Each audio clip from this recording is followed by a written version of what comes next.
Saudi আরবের রিয়াদে NTV দর্শক forum ও সাংস্কৃতিক ফোরামের যৌথ আয়োজনে ৫৫তম বিজয় উপলক্ষে প্রবাস বিনোদন পত্র ২৭ অনুষ্ঠিত হয়েছে। গত বৃহস্পতিবার ২৫ ডিসেম্বর মধ্যরাতে রিয়াদের একটি কমিউনিটি সেন্টারে এই অনুষ্ঠানের আয়োজন করা হয়। বিস্তারিত সাদেক আহমেদের তথ্যচিত্রে।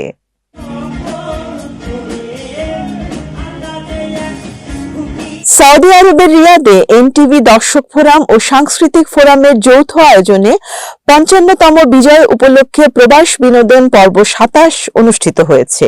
গত বৃহস্পতিবার ২৫ ডিসেম্বর মধ্যরাতে রিয়াদের একটি কমিউনিটি সেন্টারে এই অনুষ্ঠানের আয়োজন করা হয়।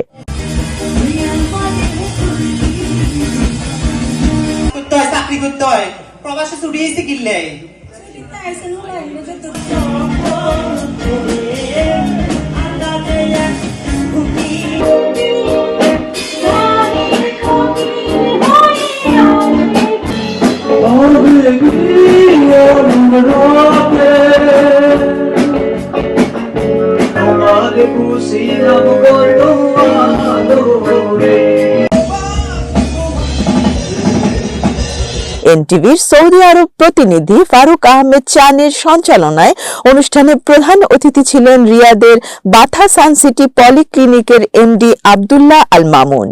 অনুষ্ঠানে প্রবাসী রাজনীতিক, ব্যবসায়ী সমাজের শীর্ষ ব্যক্তিরা অংশ নেন। আমরা এমন আয়োজন অব্যাহত রাখবো ইনশাআল্লাহ, সকলের সহযোগিতায়। এখন আমরা পর্ব ২৭ মহান বিজয় দিবস উপলক্ষে আয়োজিত হয়েছে রিয়াদে। এনটিভি দর্শক ফোরাম আয়োজিত এনটিভির মাধ্যমে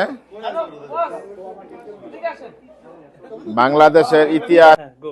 বিসমিল্লাহির রহমানির রহিম। ৫৪তম বিজয় দিবস ২৫-এ জাতীয় সঙ্গীত ও বিজয়ের গান দিয়ে অনুষ্ঠানের সূচনা করা হয়। সাংস্কৃতিক পর্বে কমেডি, গান, কবিতা আবৃত্তি ছিল অনবদ্য।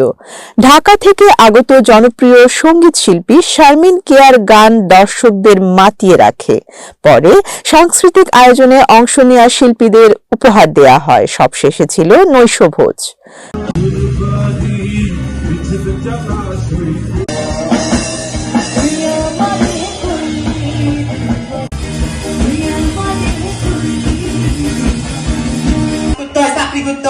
প্রবাসে ছুটি এসে কিনলে